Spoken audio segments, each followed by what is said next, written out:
Students, ನಾನು ನಿಮ್ಮ RJ Angry bird. ಇವತ್ತು ನಾವು KSOU MCOMನಲ್ಲಿ question paper pattern for 2026 question paper pattern ಹೇಗಿರುತ್ತೆ ಅಂತ ನೋಡ್ಕೊಂಡು ಹೋಗೋಣ ರೀ. ಇದು ಮಾಡೆಲ್ ಕ್ವಶನ್ ಪೇಪರ್ ಅಲ್ಲ, ಜಸ್ಟ್ ಹೇಗೆ ಕ್ವಶನ್ ಪೇಪರ್ ಇರುತ್ತೆ, ನಾವು ಹೇಗೆ ಆನ್ಸರ್ಸ್ ಮಾಡಬೇಕು ಅನ್ನೋದಷ್ಟೇ. So this is our official MCOM and MBA WhatsApp group ಆಗಿರುತ್ತೆ. If you are interested you can join here. ಇದರಲ್ಲಿ ನಿಮಗೆ ಇಂಪಾರ್ಟೆಂಟ್ ಕ್ವಶನ್ಸ್ ಫಾರ್ ಎಕ್ಸಾಮಿನೇಷನ್ ಮತ್ತು important notification from the university ಪ್ರತಿಯೊಂದು ನಿಮಗೆ ಸಿಗ್ತಾ ಇರುತ್ತೆ. ಬೇಕಿರೋರು ಇಲ್ಲಿ ಜಾಯ್ನ್ ಆಗಿ. ಮತ್ತು apart from MBA and MCOM, other students can join our official KSOU WhatsApp group where you will be getting an number of notification regarding your studies. So video ಒಳಗೆ ಹೋಗೋಕ್ಕೆ ಮುಂಚೆ ನನ್ನ ಚಾನಲ್ ಆರ್ಜೆ ಆಂಗ್ರಿ ಬರ್ಡ್ ಕನ್ನಡಗೆ subscribe ಮಾಡಿಬಿಟ್ಟು ಪಕ್ಕದಲ್ಲಿರೋ bell icon click ಮಾಡಿ ಇಟ್ಕೊಳ್ಳಿ. ಅವಾಗ ತಾನು ನಾನು ಹಾಕೋ ಪ್ರತಿಯೊಂದು ವಿಡಿಯೋ ನಿಮಗೆ ಬೇಗ ಸಿಗ್ತಾ ಇರುತ್ತೆ. ಬನ್ನಿ ಇವಾಗ ಸ್ಟ್ರೇಟ್ ಅವೇ ವಿಡಿಯೋ ಒಳಗೆ ಹೋಗೋಣ.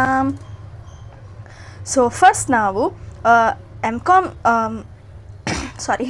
MCOM ಕ್ವಶನ್ ಪೇಪರ್ ಪ್ಯಾಟರ್ನ್ ಹೇಗಿರುತ್ತೆ ಅಂದರೆ 3 ಸೆಕ್ಷನ್ ಇರುತ್ತೆ ರೀ. ಫಸ್ಟ್ ಬಂದು section A, section B and section C ಇಷ್ಟು ಇರುತ್ತೆ. ಮತ್ತು ನಿಮಗೆ 3 hours ಬಂದು ಟೈಮಿಂಗ್ ಇರುತ್ತೆ. ಓಕೆನಾ, 3 hours ಟೈಮಿಂಗ್ ಇರುತ್ತೆ. ಫಸ್ಟ್ ಹಾಫ್ ಆನ್ ಅವರ್ ಒಳಗೆ ನೀವು ಹೋದರೆ ಅವರು ಪೇಪರ್ ಅಕ್ಸೆಪ್ಟ್ ಮಾಡ್ಕೊತಾರೆ. 1 hour ಮೇಲೆ ಹಾಫ್ ಆನ್ ಅವರ್ ಆದಮೇಲೆ ಹೋದರೆ ಪೇಪರ್ ಕೂಡ ಕೊಡೋದಿಲ್ಲ. ಹಾಫ್ ಆನ್ ಅವರ್ ಸ್ಟಾರ್ಟಿಂಗಲ್ಲಿ ಲೀನಿಯನ್ಸ್ ಇರುತ್ತೆ, ಅದಾದಮೇಲೆ ಎಂಡಿಂಗಲ್ಲಿ ಕೂಡ ಹಾಫ್ ಆನ್ ಅವರ್ ಲೀನಿಯನ್ಸ್ ಇರುತ್ತೆ. ಆಗಿದ್ರೆ ಕೊಟ್ಟು ಬರ್ಬೋದು, ಅದಕ್ಕೆ ಮುಂಚೆ ಪೇಪರ್ ಕೊಡೋಂಗಿಲ್ಲ. ಆಮೇಲೆ ಮಿನಿಮಮ್ ಬಂದುಬಿಟ್ಟು 80 ಮಾರ್ಕ್ಸ್ ಇರುತ್ತೆ. ಮಿಕ್ಕಿರೋ 20 ಮಾರ್ಕ್ಸ್ ಯಾವುದು ಅಂದರೆ ನೀವು ಅಸೈನ್ಮೆಂಟ್ ಬರೆದ್ಬಿಟ್ಟು KSOU ಆ್ಯಪಲ್ಲಿ ಅಪ್ಲೋಡ್ ಮಾಡಿರ್ತೀರಲ್ಲ, ಅದೆಲ್ಲ ಬಂದು ನಿಮಗೆ ಅಸೈನ್ಮೆಂಟ್ ಆಗಿರುತ್ತೆ. ಅದಕ್ಕೆ 20 ಮಾರ್ಕ್ಸ್ ಇರುತ್ತೆ. ಅದನ್ನ IA ಮಾರ್ಕ್ಸ್ ಅಂತ ನಿಮಗೆ ಮಾರ್ಕ್ ಶೀಟಲ್ಲಿ ಬರುತ್ತೆ. ಇಷ್ಟು ನಿಮಗೆ ಮಾರ್ಕ್ಸ್ ಬಗ್ಗೆ ಕ್ಲಾರಿಟಿ ಇದೆ. ಸೊ ಸೆಕ್ಷನ್ A ಅಲ್ಲಿ ನಮಗೆ 6 ಕ್ವಶನ್ಸ್ ಕೊಟ್ಟಿರ್ತಾರೆ. ಈ 6 ಕ್ವಶನ್ಸ್ಗೂ ಅದರಲ್ಲಿ ನಾವು ಯಾವುದಾದ್ರೂ 4 ಕ್ವಶನ್ಸ್ನ ಆನ್ಸರ್ ಮಾಡಬೇಕು. ಒಂದೊಂದು ಕ್ವಶನ್ಗೂ 5 ಮಾರ್ಕ್ಸ್ ಇರುತ್ತೆ. ಓಕೆನಾ. ಮತ್ತು ಈ 5 ಮಾರ್ಕ್ಸ್ಗೆ ಎಷ್ಟು ಪೇಜಸ್ ಬರೀಬೇಕು ಅಂದರೆ ಅಟ್ಲೀಸ್ಟ್ 3 ಪೇಜಸ್ ಬರೀಬೇಕು. ಸಿಂಗಲ್ ಪೇಜ್ 3 ಅಲ್ಲ, ಫ್ರಂಟ್ 1 ಪೇಜ್, ಬ್ಯಾಕ್ 1 ಪೇಜ್, ತಿರ್ಗಾ ಫ್ರಂಟ್ 1 ಪೇಜ್, ಈ ಥರ 3 ಪೇಜಸ್ ಇರುತ್ತಲ್ಲ. ಮಿನಿಮಮ್ 3 ಬರೀಬಹುದು, ಮತ್ತು ಮ್ಯಾಕ್ಸಿಮಮ್ 5 ಪೇಜಸ್ ಏನಾದರೂ ಬರೆದ್ರೆ ಅಟ್ಲೀಸ್ಟ್ 4 ಪೇಜಸ್ ಆದರೂ ಬರೀಬೇಕಾಗತ್ತೆ. ಆವಾಗ ನಿಮ್ಮದು ಆನ್ಸರ್ ಕೂಡ ಸ್ಟ್ರಾಂಗ್ ಇರುತ್ತೆ ಅಂತ ಫೀಲ್ ಆಗುತ್ತೆ. ಸೊ ಪ್ರತಿ ಕ್ವಶನ್ಗೂ ನೀವು ಅಟ್ಲೀಸ್ಟ್ 3 ಪೇಜ್ ಬರೀಬೇಕು. ಇದು 5 ಮಾರ್ಕ್ಸ್ ಕ್ವಶನ್ ಆಗಿರುತ್ತೆ. ಮತ್ತು ಯಾವುದಾದ್ರೂ 4 ಕ್ವಶನ್ ಕಂಪಲ್ಸರಿ ನೀವು ಆನ್ಸರ್ ಮಾಡಬೇಕು. ಇದು ನಿಮಗೆ ಸೆಕ್ಷನ್ A ಆಗಿರುತ್ತೆ. ಮತ್ತು ಸೆಕ್ಷನ್ ಬಿ ಅಲ್ಲಿ ನಿಮಗೆ 5 ಕ್ವಶನ್ಸ್ ಕೊಟ್ಟಿರ್ತಾರೆ. ಆ 5 ಕ್ವಶನಲ್ಲಿ ಯಾವುದಾದ್ರೂ 3 ಕ್ವಶನ್ ನೀವು ಆನ್ಸರ್ ಮಾಡಬೇಕಾಗತ್ತೆ. 3 ಕ್ವಶನ್ಸ್ಗೆ ನಿಮಗೆ ಈಚ್ ಕ್ವಶನ್ ಕ್ಯಾರೀಸ್ 10 ಮಾರ್ಕ್ಸ್ ಆಗಿರುತ್ತೆ. 10 ಮಾರ್ಕ್ಸ್ಗೆ ಅಟ್ಲೀಸ್ಟ್ ನೀವು 5 ಪೇಜಸ್ ಆದರೂ ಬರೀಲೇಬೇಕು. 5 ಪೇಜಸ್ ಬರೆದು ಅದ್ರ ಮೇಲೆ ನೀವು ಎಷ್ಟು ಎಕ್ಸ್ಟ್ರಾ ಬರೆದ್ರೂ ನಿಮಗೆ ಅಷ್ಟು ಮಾರ್ಕ್ಸ್ ಆ್ಯಡ್ ಆನ್ ಆಗ್ತಾ ಹೋಗ್ತಾ ಇರುತ್ತೆ. ಓಕೆನಾ. ಸೊ 5 ಕ್ವಶನ್ಸ್ ಇರುತ್ತೆ, ಮತ್ತು 3 ಆನ್ಸರ್ಸ್ ಕಂಪಲ್ಸರಿ ಬರೀಬೇಕು. ಮತ್ತು ಒಂದೊಂದು ಕ್ವಶನು ಕೂಡ 10 ಮಾರ್ಕ್ಸ್ ಕ್ಯಾರಿ ಆಗುತ್ತೆ.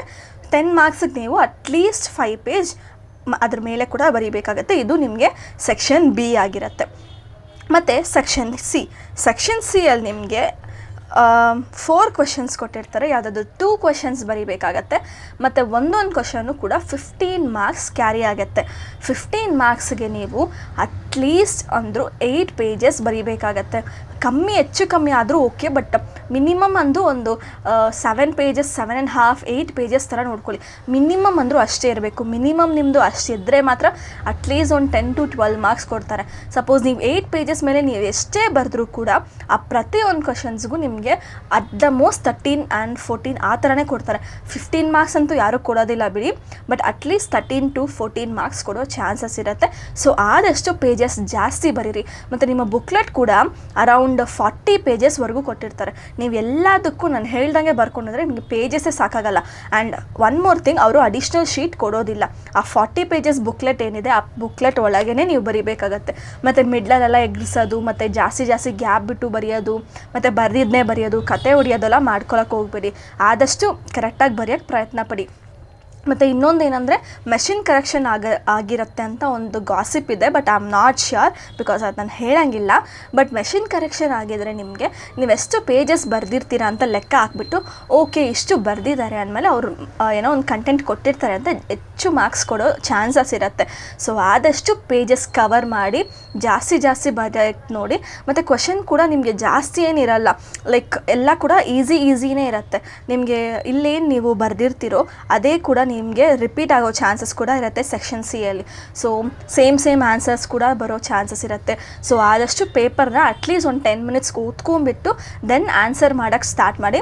ಮತ್ತು ಚೂಸ್ ಮಾಡಬೇಕಾದ್ರೆ ಕೂಡ ಸಪೋಸ್ ಇಲ್ಲಿ 4 ಕ್ವೆಶನ್ಸ್ ಇದೆ ಅಂದ್ಕೊಳ್ಳಿ, ನಮಗೆ ಫಸ್ಟ್ ಕ್ವೆಶನ್ ಬರುತ್ತೆ ಮತ್ತು ಥರ್ಡ್ ಕ್ವೆಶನ್ ಬರುತ್ತೆ ಅಂದರೆ ಕರೆಕ್ಟಾಗಿ ನಿಮ್ಗೆ ಅದು ಪಾಯಿಂಟ್ಸ್ ಕರೆಕ್ಟಾಗಿ ನೆನಪಿದೆಯಾ ಅಂತ ತಲೆಗಿಟ್ಕೊಂಡು ಆಮೇಲೆ ಬರೆಯೋಕ್ಕೆ ಶುರು ಮಾಡಿ. ಮತ್ತು ಇಲ್ಲಿ ಅರ್ಧ ಬರೆದ ಮೇಲೆ ತಿರ್ಗಾ ನನಗೆ 4ನೇ ಕ್ವೆಶನ್ ಚೆನ್ನಾಗಿ ಬರುತ್ತೆ, ನಾನು 4ನೇ ಕ್ವೆಶನ್ ಬರಿತೀನಿ ಅಂದರೆ ಅಲ್ಲಿ ಅವ್ರಿಗೆ ಕೂಡ ಕನ್ಫ್ಯೂಷನ್ ಆಗುತ್ತೆ, ಯಾಕೆ ಇವ್ರು ಇಷ್ಟೆಲ್ಲ ಬರೆದಿದ್ದಾರೆ, ಎಷ್ಟು ಬೇಕೋ ಅಷ್ಟು ಮಾತ್ರ ಬರಿಬೇಕು ಅಂತೆಲ್ಲ ಸುಮ್ಮನೆ ಪ್ರಾಬ್ಲಮ್ ಆಗುತ್ತೆ.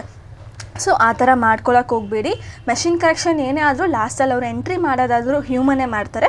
ಸೊ ಆದಷ್ಟು ಕರೆಕ್ಟಾಗಿ ಬರೆಯೋಕ್ಕೆ ಪ್ರಯತ್ನ ಪಡಿ. ಆ್ಯಂಡ್ ನಿಮಗೆ ಏನೆಲ್ಲ ಇಂಪಾರ್ಟೆಂಟ್ ಕ್ವಶನ್ಸ್ ಬೇಕೋ ಅದೆಲ್ಲ ನಮ್ಮ ಟೆಲಿಗ್ರಾಮ್ ಚಾನಲ್ ಇರುತ್ತೆ, ಒಂದು ಸರಿ ಮಿಸ್ ಮಾಡದೆ ಚೆಕ್ ಮಾಡ್ಕೊಳ್ಳಿ. ಸೊ ಇಷ್ಟಕ್ಕೆ ನಾನು ನನ್ನ ವೀಡಿಯೋ ಎಂಡ್ ಮಾಡ್ಕೊತಿದ್ದೀನಿ. ಇದೇ ಥರ ನಿಮಗೆ ಬೇರೆ ವೀಡಿಯೋ, ಬೇರೆ ಸಬ್ಜೆಕ್ಟು ಆರ್ ಬೇರೆ ಟಾಪಿಕ್ಸ್ ಏನಾದರೂ ಬೇಕು ಅಂದರೆ ಫಸ್ಟ್ ನೀವು ಈ ವಿಡಿಯೋಗೆ ಒಂದು ಲೈಕ್ ಕೊಟ್ಟು ನಿಮ್ಮ ಫ್ರೆಂಡ್ಸಿಗೆ ಆದಷ್ಟು ಶೇರ್ ಮಾಡಿಬಿಟ್ಟು ನನ್ನ ಚಾನಲ್ RJ ಆಂಗ್ರಿ ಬರ್ಡ್ ಕನ್ನಡಗೆ ಸಬ್ಸ್ಕ್ರೈಬ್ ಮಾಡಿಕೊಂಡು ಪಕ್ಕದಲ್ಲಿರೋ ಬೆಲ್ ಐಕಾನ್ ಕ್ಲಿಕ್ ಮಾಡಿ ಇಟ್ಕೊಳ್ಳಿ. ಆವಾಗ ತಾನೇ ನಾನು ಹಾಕೋ ಪ್ರತಿಯೊಂದು ಅಪ್ಡೇಟು ಬರ್ತಾ ಇರುತ್ತೆ. And if you want you can also text me in WhatsApp. ಆ 3 ಗ್ರೂಪ್ ಏನು ತೋರಿಸಿದ್ದೆ ಸ್ಟಾರ್ಟಿಂಗಲ್ಲಿ, ಅದು QR ಕೋಡ್ ಸ್ಕ್ಯಾನ್ ಮಾಡಿದ್ರೆ ಪ್ರತಿ ಗ್ರೂಪಲ್ಲಿ ನಾನು ಒಬ್ಬಳೇ ಅಡ್ಮಿನ್ ಆಗಿರ್ತೀನಿ. So you can directly contact me. ನಿಮ್ಗೆ ಏನು ಡೌಟ್ಸ್ ಇದ್ದರೂ ನಾನು ಪಕ್ಕ ರಿಪ್ಲೈ ಕೊಡ್ತಾ ಹೋಗ್ತೀನಿ. ಸೊ ಇದೇ ಥರ ಇನ್ನೊಂದೊಳ್ಳೆ ವಿಡಿಯೋದಲ್ಲಿ ಸಿಗೋಣ. Cheers all.